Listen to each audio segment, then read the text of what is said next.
रात के 11:35 हो चुके थे। पूरे घर में गहरा सन्नाटा पसरा हुआ था। सिर्फ एक कमरे से हल्की हल्की सिसकारियां और फुसफुसाहट सुनाई दे रही थी। मैं रिया, 18 साल की, अपनी छोटी सी कोठरी वाले कमरे में लेटी हुई थी। मेरी दीवार काफी पतली थी, जैसे कागज की परत हो। पास वाले गेस्ट रूम की हर छोटी मोटी आवाज साफ आ जाती थी। आज फिर वही पुराना खेल शुरू हो गया था। ममता चाची और विक्रम भैया के बीच बहस छिड़ गई। शुरू में तो बस धीमी धीमी बातें थीं, जैसे कोई गुप्त राज छिपा रहे हों। फिर आवाजें धीरे धीरे तेज होने लगी। बस करो विक्रम, आज तो छोड़ दो प्लीज। ममता चाची की आवाज थकी थकी और थोड़ी उदास लग रही थी। तुम हर रात यही करते हो, कब रुकोगे? विक्रम भैया की आवाज में गुस्सा भी था और गहरी चाहत भी। तुम्हें पता है ना, मैं तुम्हारे बिना सुकून नहीं पाता, भैया ने कहा। मैं चुपचाप बिस्तर से उठ खड़ी हुई। मेरे कमरे में एक पुरानी लकड़ी की खिड़की थी। उसकी जाली कई साल पुरानी होकर ढीली पड़ चुकी थी। हवा के साथ पड़ोस के कमरे की हर बात साफ सुनाई देती थी। मैंने धीरे से कान जाली से सटा दिए। अंदर का नजारा देखते ही मेरी सांसें रुक सी गईं। विक्रम भैया ममता चाची को बिस्तर पर धीरे से लिटा रहे थे। चाची विरोध दिखा रही थीं, हाथ हटा रही थीं, लेकिन वो विरोध सिर्फ नाटक था। आंखों में साफ सहमति झलक रही थी। भैया ने अलमारी खोली और कुछ पुरानी तस्वीरें निकालकर दिखाईं। चाची ने एक नजर डाली, चेहरा शर्म से लाल हो गया, फिर आंखें नीची कर लीं। अगले ही पल उन्होंने हाथ बढ़ाकर भैया को अपनी तरफ खींच लिया। मैं वहां से हिल नहीं पाई। सांसें तेज चलने लगी। दिल इतनी जोर से धड़क रहा था कि लगा कोई सुन लेगा। पूरे शरीर में अजीब सी सिहरन दौड़ गई। बिना सोचे मेरा हाथ खुद नीचे की तरफ चला गया। पहली बार ऐसा महसूस हो रहा था, लेकिन रोक नहीं पाई। आंखें बंद करके मैं खुद को उस मंजर में पूरी तरह खोने लगी। तभी विक्रम भैया की नजर खिड़की की जाली पर पड़ गई। जाली के पीछे मेरी तेज सांसें और हल्की हरकत दिख रही होगी। एक पल के लिए उनकी आंखें मेरी तरफ ठहर गईं। मैं घबरा गई। दिल धक धक करने लगा। तुरंत पीछे हटी, चादर ओढ़ी और लेट गई। नींद कहीं दूर चली गई। सुबह तक मैं जागती रही, मन में हजार सवाल और उथल पुथल मची हुई थी। अगली सुबह नाश्ते की टेबल पर सब नॉर्मल लग रहा था।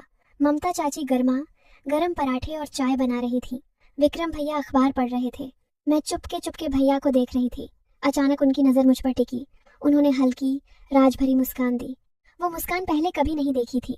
रिया, आज ऑफिस ड्रॉप कर दूं? भैया ने अचानक पूछा। चाची ने हैरानी से देखा। आज तो ड्राइवर आ रहा है ना? नहीं, मैं खुद ले जाऊंगा। भाई बहन का टाइम भी तो चाहिए, भैया ने कहा। मैंने हल्के से सिर हिलाया। मन में एक प्लान बन रहा था। कार में बैठकर हम निकल पड़े। सुबह का रास्ता सुनसान था।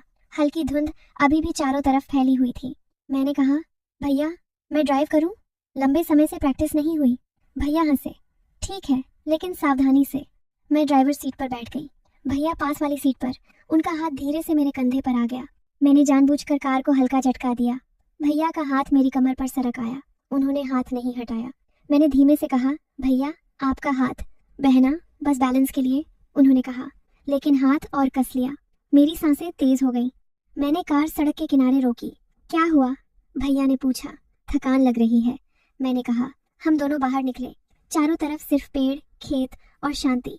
भैया मेरी तरफ मुड़े। उनकी आंखों में कल रात वाली चमक थी। रिया, कल रात तुम। मैंने नजरें झुका ली। सॉरी भैया। भैया ने मेरी ठुड्डी ऊपर की। तुम सब समझती हो ना? मैंने उनकी आंखों में देखा। भैया, चाची आपको पूरी तरह खुश नहीं कर पाती। मैं रोज सुनती देखती हूँ। एक पल खामोशी हुई। फिर भैया ने मुझे अपनी बाहों में कसकर जकड़ लिया। पहली बार किसी ने मुझे इतने करीब से चाहा। हमारी सांसें मिल गईं। भैया के होठ मेरे होठों से लगे। मैंने विरोध नहीं किया, बस आंखें बंद कर ली।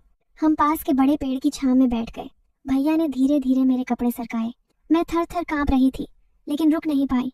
भैया ने मुझे वो सब सिखाया जो मैंने कभी कल्पना भी नहीं की थी। शुरू में तेज दर्द हुआ, लेकिन उस दर्द में मीठा आनंद भी था। मैंने उनका नाम लिया। वो और जोश में आ गए।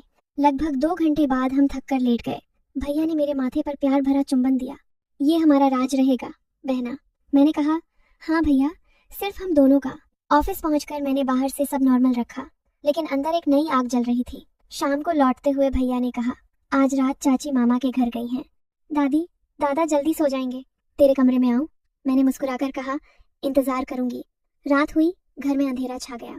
दादी, दादा सो चुके थे। मैंने दरवाजा थोड़ा सा खुला छोड़ दिया। भैया चुपके से आए।